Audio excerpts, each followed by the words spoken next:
Сәлем достар, сіздермен бірге мен Айзада. Бүгін осындай әдемі әрі дәмді шығатын апельсиновый пирог дайындайтын боламыз. Ол үшін алдымен 3 жұмыртқамызды саламыз ыдысымызға. Кейін қантымызды үстіне салып, миксерімізбен барлығын араластырып аламыз. Алдыменен баяу бастап, кейінірек өзінің күшін көбейтеміз. Осы пирогқа қажетті барлық құрамдардың мөлшерін осы видео астында қалдырған болатынмын. Содан қарай аласыздар. Міне жұмыртқамыз бен қантымызды әбден араластырып алғаннан кейін осылай үстіне бөлме температурасында тұрған қаймақ пен сары майымызды саламыз. Менде дүкеннің қаймағы болды. Қолда барды, соны пайдалана салдым. Неге осылай барлығын салып, үстіне араластырамыз. Алдыменен миксерімізді қосар алдында жай қосуымыз қажет, өйткені маймен бірге жан-жағына шашырауы мүмкін. Сол себепті алдыменен жайлап басып араластырып аламыз. Мінекей біздің сұйықтығымыз дайын болғаннан кейін 2 апельсиніміздің қабығын теркадан өткіземіз. Цедрасын, яғни теркамыздан өткізіп, дайын болған сұйықтығымыздың үстіне саламыз. 2 апельсинімізді кейін тастамаймыз, бізге ішкі жағы пропиткамызға қажет болады.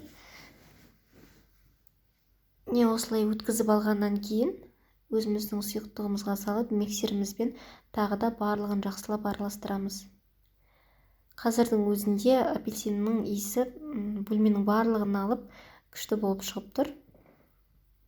Не осылай барлығын араластырамыз. Кейін дайын болған сұйықтығымызға алдыменен ұнымыздың үстіне қопсытқышымызды салып, қасықпен бірінші араластырып аламыз. Кейін өзіміздің сұйықтығымызға осы ұнымызды саламыз. Мен алдымен осы ұнымызды електен өткізіп дайындап алдым. Електен өткізу міндетті, себебі біздің осы пирогымыздың көтерілуіне жақсы болады. Міне дайын болған тестімізді өзіміздің формамызға саламыз. Менде осындай ою формасымен болды, соған салдым. Барлығын осылай салып, дайындап, духовкамызды 180 градуста 40-50 минутта пісіріп аламыз. Ал енді біздің пропиткамыз үшін осы 2 апельсинімізді 2-ге бөліп, кейін согын қолымызбен сығып аламыз. Және үстіне 1 қасық қант салып, ас қасықпен барлығын отқа қантымыз ерілгенше қайнатып аламыз. Пропиткаға керек болады. Міне тортымыз дайын болғаннан кейін барлық жерін осындай таяқшамен кесіп дайындап аламыз пропитка жасау үшін. Барлығын өстіп кесіп шығасыздар. Соның үстіне жаңағы дайын болған апельсиннің соғы мен қантын үстіне құямыз. Барлығын бір отымызда қайнатып алған болатынмын, қантын ертіп. Неге осылай үстіне барлығын құйып шығамыз. Дәмі өте керемет болып шығады. Иісі де балаларыма барлығы ұнады, жасап көріңіздер сіздерде. Дайын болғаннан кейін үстіне әдемілігі үшін осындай сахарный пудраны сеуіп шықсаңыздар да болады. Неге осындай әдемі аз ғана уақыттың ішінде дайын болады.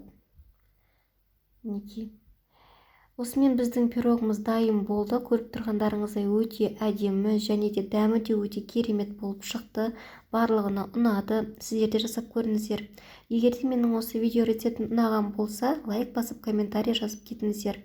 Арнама тіркеліп кетіңіздер.